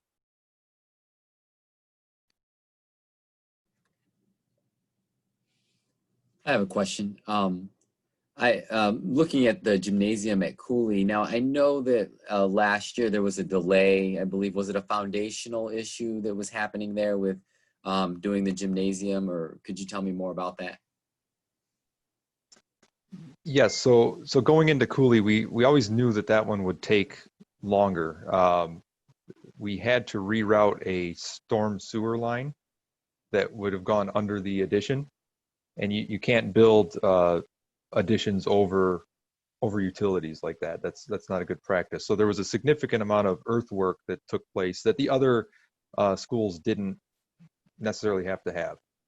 So we always knew that one would take longer than the others. But that's all complete now. The addition's up.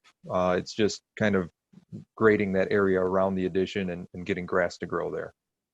Okay. So then all of that then was completed in the foundation. It looked good, looking at it.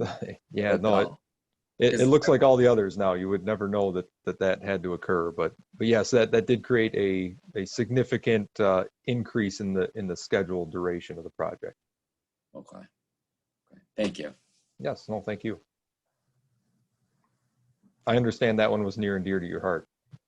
Yeah, that was really interesting. When we got there last year, we had seen all of the my daughter's at Cooley, and a lot of the parents were excited about the gymnasium. But I know we had heard about the foundational issues, and I think that it was good that you guys did it right, and that it was thorough, so that there isn't any issues. But it was very intriguing to see what you did at Schoolcraft as well, with how you built that up. So, with the water issues there as well. So it's, thanks though. It's good work. No, thank you. Yeah, Member Sullivan? Larry, thank you so much for this update. We really appreciate the fidelity that you bring to the bond projects. I have a quick question, and I think it's clear from this presentation, but I would be remiss if I didn't just call it out for clarity. Are there any concerns in any of our buildings if we were to be able to open school, in the next week or two? I know that's not what we're talking about. Just want to make sure the public is hearing that. But I want to know if we were, is there anything that we're waiting on in our buildings for our children to be able to come back in person? No, the items that do remain, the major items that do remain are the boilers at Schoolcraft, which are scheduled to be started up and factory started up the week of the 25th, so in time for heating season. And the nice thing about that is that's in an area where that's completely isolated. They can come in and out their own entrance, so they won't be mixing with teachers or students. Same thing for the addition. Again, that's not an area that's required to open the building, and they can also enter and exit that portion of the site without mixing with the students and staff. Excellent. Thank you so much. Very exciting. Thank you. I also want to just thank our community. This presentation is a result of our community stepping up and providing the support to our schools through the bond initiation and their support of that bond. And so I'm just so grateful for a community like Waterford that says our schools matter, our kids matter, and we're going to put our money where our mouth is. And so these changes are all because of them. So I just want to call that out. Yeah, I just want to amplify what John just said, because in his presentation, Jim talked about our state-of-the-art heating and cooling systems and how these are literally keeping our children safe in the middle of a global pandemic, and that investment it has been made on the part of our community. And so thank you, and I hope this is speak to the importance of that investment. So any other questions or comments for Larry? And Steve?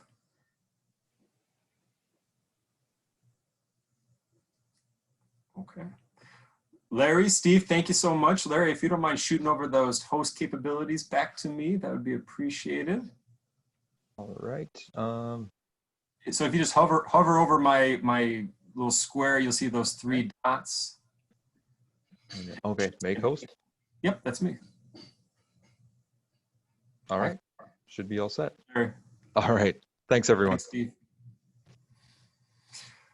Okay, now we are going to turn it back over to Superintendent Lindbergh for his superintendent's report.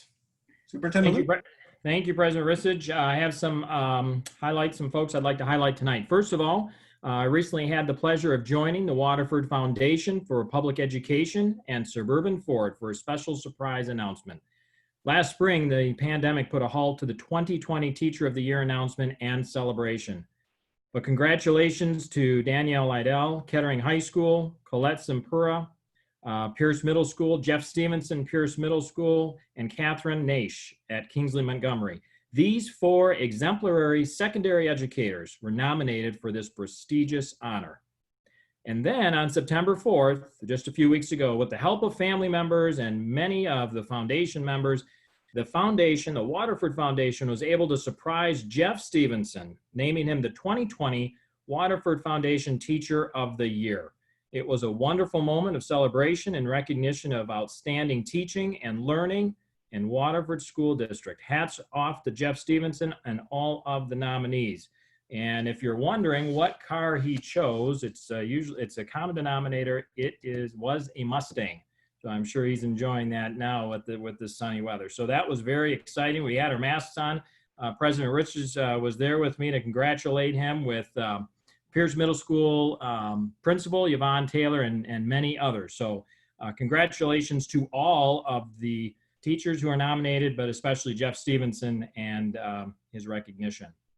Also, I'd like to take a moment to recognize our teachers and all of our staff, our paraeducators, and our building administrators who have been in the buildings for a number of weeks. This has been a beginning of the year like no other. This is my 26th year, and we have matched that up with hopefully just a once in a 100-year pandemic. So they have just done yeoman's work to come in and step into the gap to facilitate teaching within the Waterford Virtual Academy and our remote. And there have been some bumps along the road. And I've talked to so many parents and teachers and administrators, all of you just stepping into the gap to meet the needs of our kids. And I'm just so glad that we were able to start on time. Certainly not the way that we wanted, but we're coming along, making those connections. I received another positive note today of all of the good connections that our teachers have made from day one. And I knew that was going to be so important. And so I appreciate all of our staff for returning and doing the exemplary work that you continue to do every day. And the last recognition, I really want to reach out to our parents and our students. I've talked to many of you, our team, so many on the screen today. We've reached out to you. We've heard your concerns. We have worked very hard to meet your needs. We're going to continue to do that. I know being here in Waterford, the number one important thing is to get our kids back in school. With that Waterford Virtual Academy, still that option that continues for those who would like to keep their kids at home for a while longer. We're going to continue to move in that direction. I know the board is supportive, and on behalf of the board, we just hear you. We continue to make adjustments, monitor and adjust, as I say, all good teaching does, so we can continue to meet you where you're at. So thank you for your patience. Thank you for your support. We're all in this together. We're going to continue the phased-in process safely for all of our students and staff. Thank you so much. President Ristich.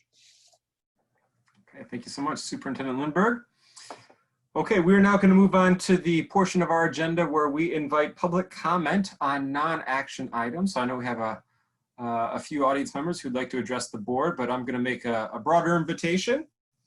So we'll now take public comment on non-action items. So those who wish to speak on a non-action item can signify by using the raise hand feature on Zoom or by submitting your request to speak to Megan Roberts at roberm01@wsdmi.org. So please be reminded before we begin here that comments are limited, please, to 5 minutes in duration. Members of the public are invited to share comments. However, this is not a time, just for the sake of time, not for question and answers. We'll certainly take whatever comments under consideration. Lastly, participants may speak only once on the same topic and are asked to avoid statements that are personally directed, abusive, or obscene. So we're going to start off with Tracy. We're going to welcome you in here.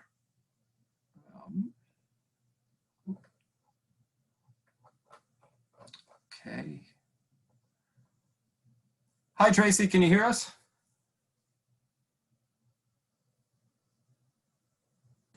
Hello.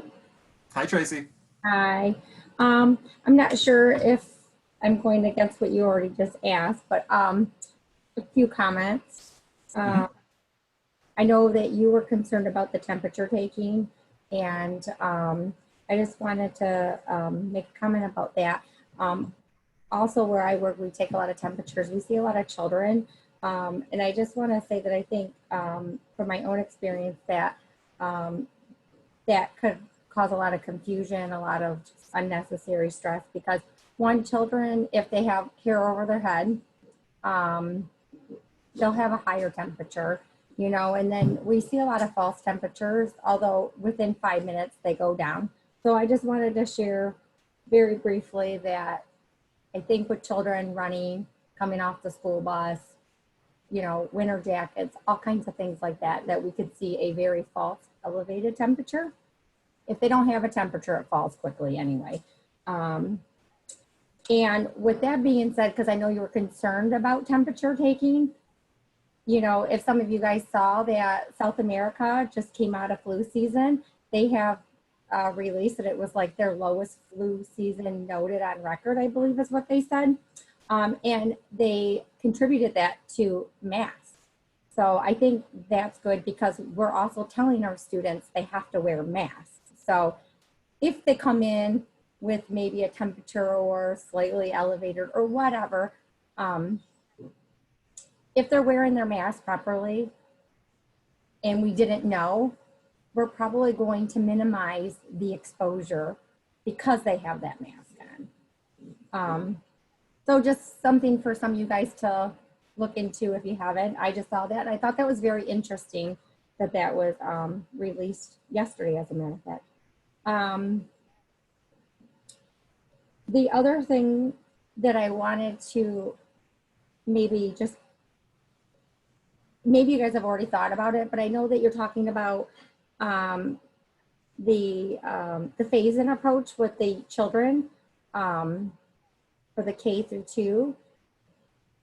I'm not sure if it's been thought of. If not, what about children K through 5 that also have IEPs?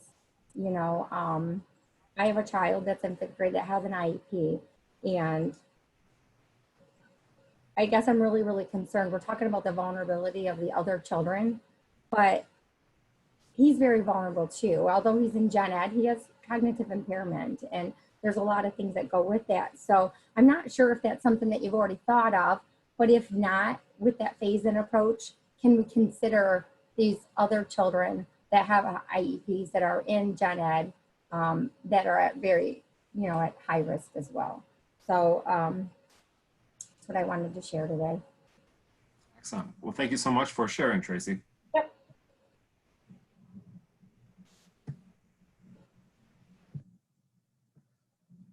Okay, thanks again, Tracy. Let's invite Dana. Dana Sharp. Hi, Dana. Hello, how are you? Good, you?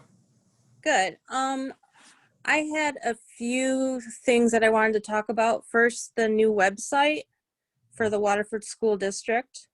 There's been a lot of information lost on that site, and I haven't been seeing like updates for like links for like the meetings and stuff. And in particular, the 2016 bond. I recall there being some work that was supposed to be done for Knudsen in the summer, over this summer. And I know the new bond starts, I don't know, at the end of this year or whatever.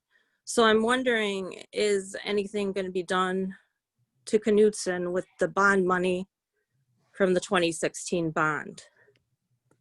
And that's all I really have to say. Thank you. Thanks, Dana. So we'll circle back to that at our next meeting, or I'm sure one of us, you're of course invited to email us, Dana, and we can get that answer for you. But if not, we'll make sure to circle back to it. So thank you so much. Thank you.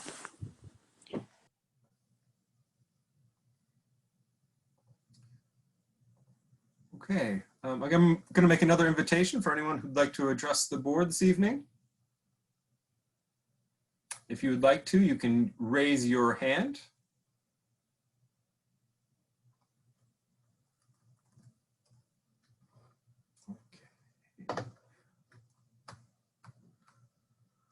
Okay.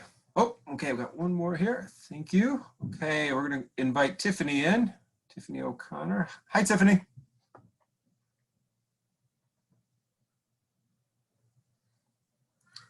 Tiffany, you're muted right now.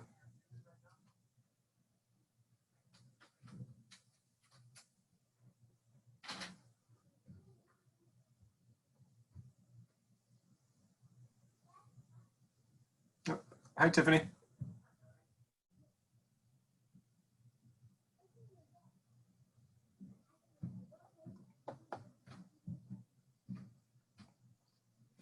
Tiffany, the floor is yours for 5 minutes.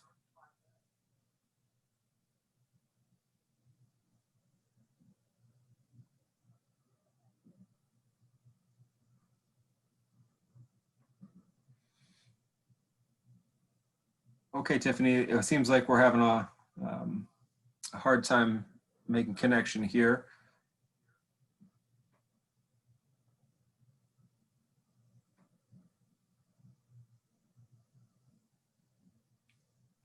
Does anyone hear Tiffany or no? Okay.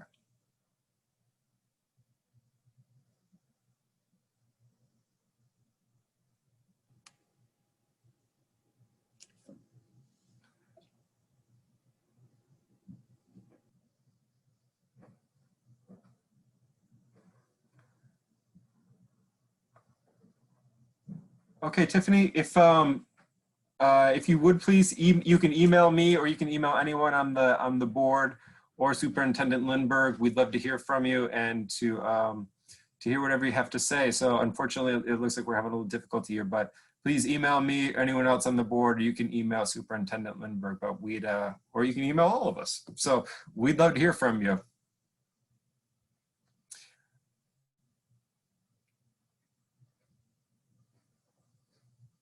Okay, anyone else like to address the board this evening?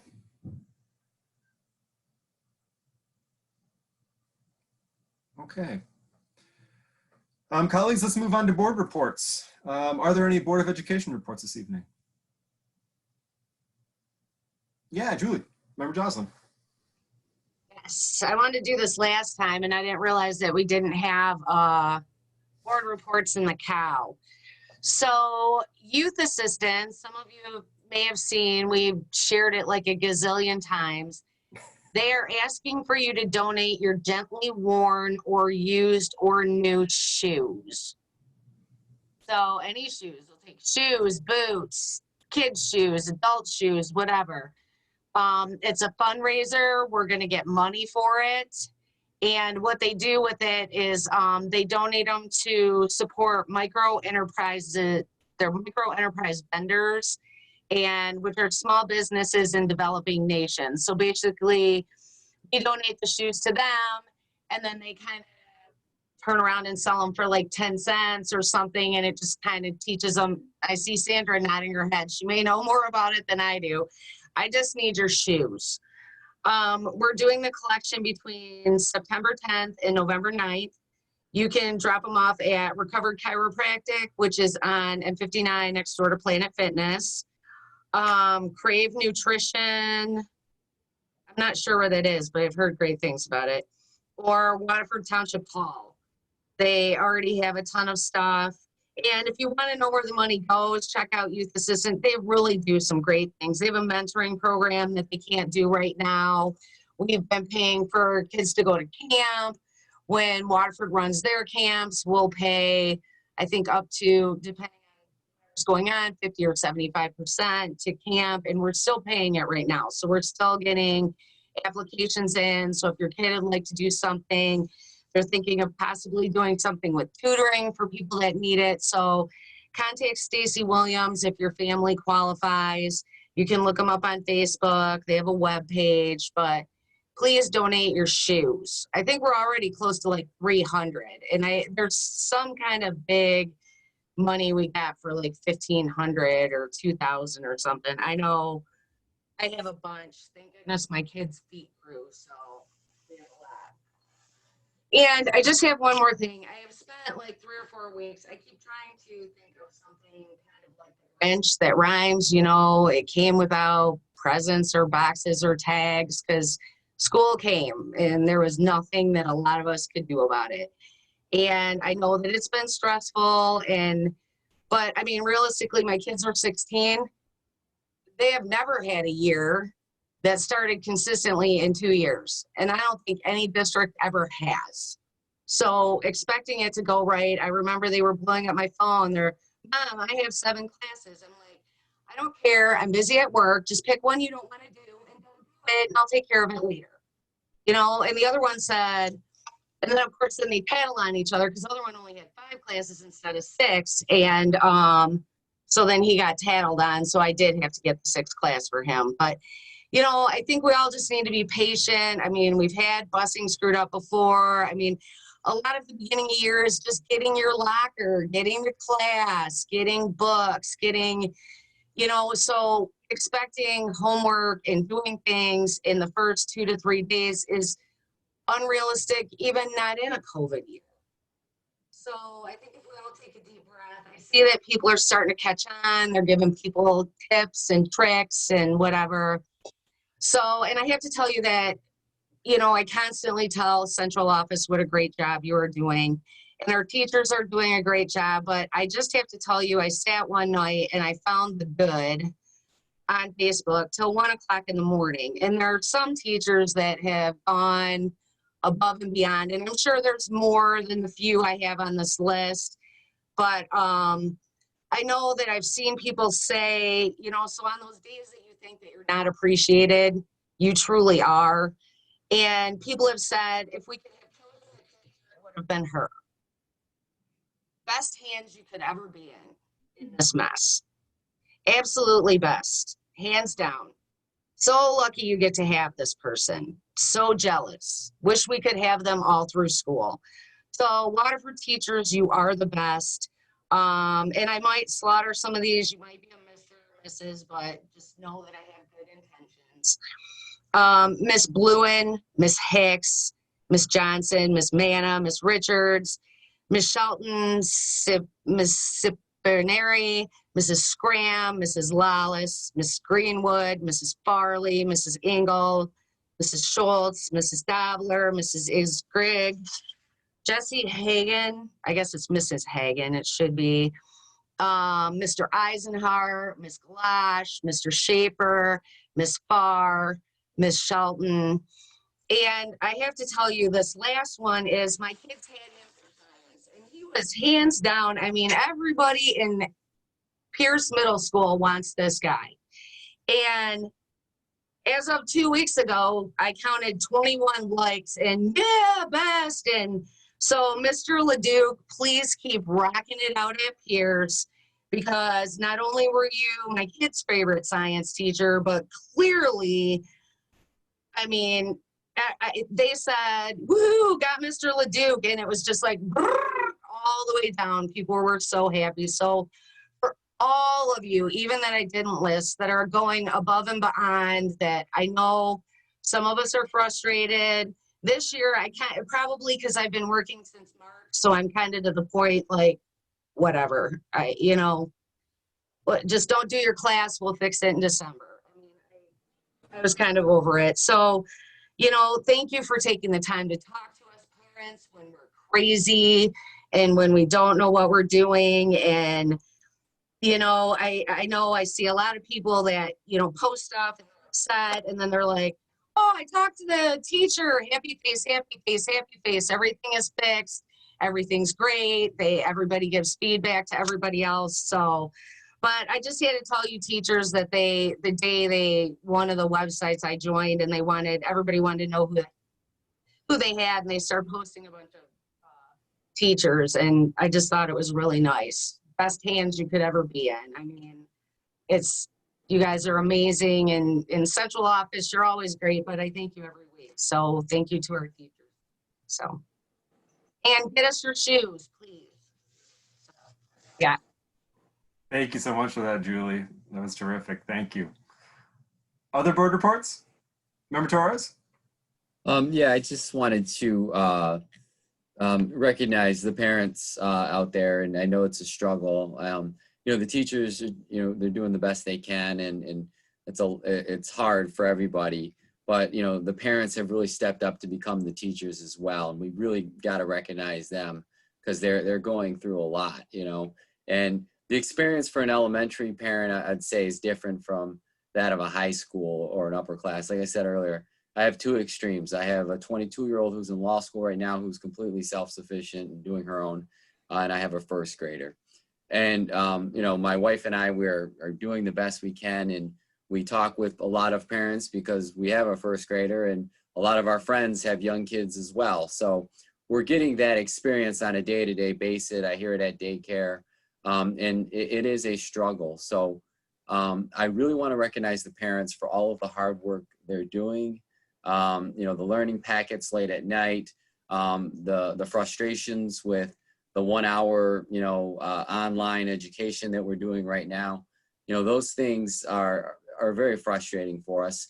And I'm really, you know, optimistic about the idea that we could potentially go back sooner in some form, whether it is a hybrid for K through second grade or above. But, you know, I don't want to discount the experience of those elementary parents right now, especially the younger ones, because that is where, you know, a high school kid, you know, you can't really have a parent that goes to work and checks in.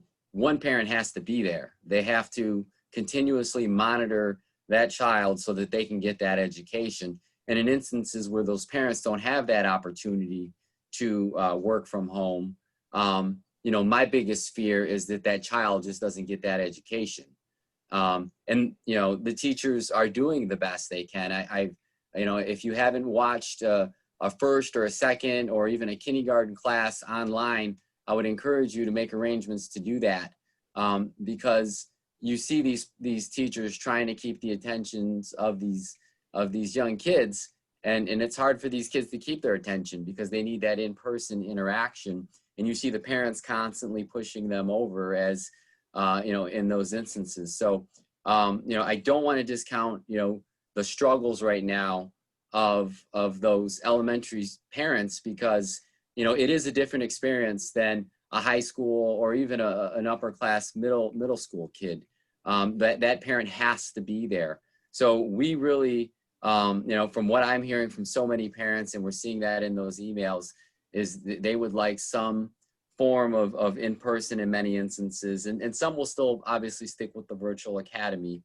So the more that we can do for that, the better. But, you know, I really want to recognize those parents because they have in many ways become more of the teacher than the actual teacher right now, because elementary is getting 1 hour of instruction versus the rest of the day where it's the parent or if they're at the daycare, you know, all, you know, that stepping in. So that is something that I really want to recognize. And I don't want to make those comparisons that, you know, at high school, there's these glitches and these things are happening, but you have to recognize the elementary and the younger elementary, it is a completely different world, because you have to have somebody there all of the time working with that youth or that child and doing that instruction.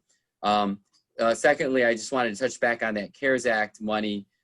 If that is able to come through and it comes through in an equitable fashion, you know, to the 28 school districts, including charters as well, and coming to Waterford, you know, we could use that for learning devices, PPE, offset some of the costs and things that we've gotten.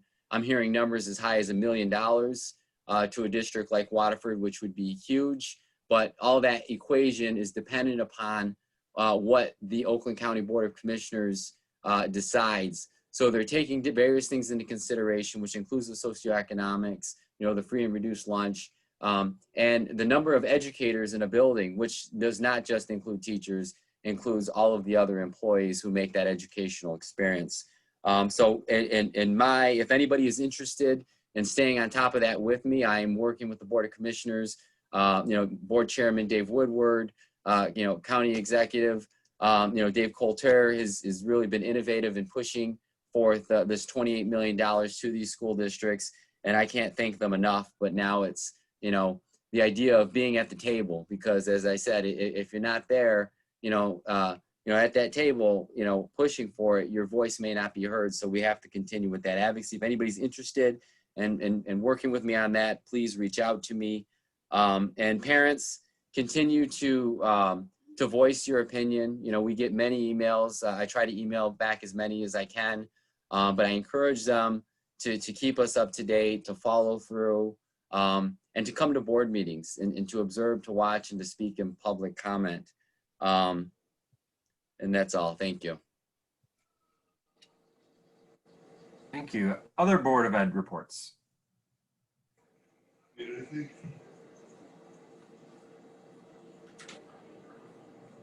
Okay. I'll go then. I just wanted to, Julie listed off sort of who's who of amazing teachers, and my boys, my third graders, as well as our friend Taylor, who's joined our third grade classroom at my house for the WVA. We're lucky enough to have Mrs. Hagan, and so I just want to say things are going terrific. We've had a lot of good time. We're just having a great time over here in the WVA and with Miss Hagan. So I just wanted to amplify what Julie said. And like anything, it takes a little bit of time, it takes a little bit to get used to, but today both my sons and our friend Taylor, they all said, it's getting easier. And so I was really happy to hear that. And we're rock and rolling, and Phases of the Moon, we know them, so we're rock and rolling. I also wanted to recognize on our list of resignations that we approved tonight was a near and dear friend to my family, Ross Grossman, who's worked in the district a really long time, a school psychologist who's just a great person, and I just wanted to recognize him and thank him for his service to the district. Finally, to Jeff Stevenson. I've known Jeff Stevenson, our teacher of the year, for over 20 years. His brother stood in my wedding. He was my counselor at 6th grade camp, and I was then a camp counselor at 6th grade camp because of him. And he's one of these guys who, if you've known him, these sort of recognitions were you just know he was going to be the one. So I just wanted to say thanks to Jeff Stevenson. He called me. We had a chat about all the amazing things, all the amazing grants that he's working on over there at Pierce. And so kudos to Jeff. And I just wanted to say thank you to him as well. I also wanted to thank a couple parents that we've been talking to. As John Paul said, we're talking to parents all the time, and I've had some really productive conversations. And I wanted to thank 3 of them in particular: Bryant Bright, Mike Seelig, and Becky Heschel, for pushing us, for proposing ideas. And I just want to thank them for their participation, their thoughtful communication, emails. So thank you. And lastly, I know we might have more board reports, but I just want to remind us too, just as we've had to temper some expectations for what it's going to look like in our remote and virtual settings, I want us to keep our eye on the long game and understand too that even as we return to school, we're going to have to temper our expectations of what that looks like too, because even in-person school is going to look different than it has in the past. And I just want to amplify that, because that's going to be another conversation that we're going to have when we do open those doors again. So, so that's what I wanted to say. Thank you. Joan, Rob, anything? Okay, excellent. Rob, looks like he's leaning in. I always have something, but okay. I didn't want to speak up. I want to thank Julie for thanking the people that start the school year. Again, we've had concerns with buses and other issues throughout the year. We have good people.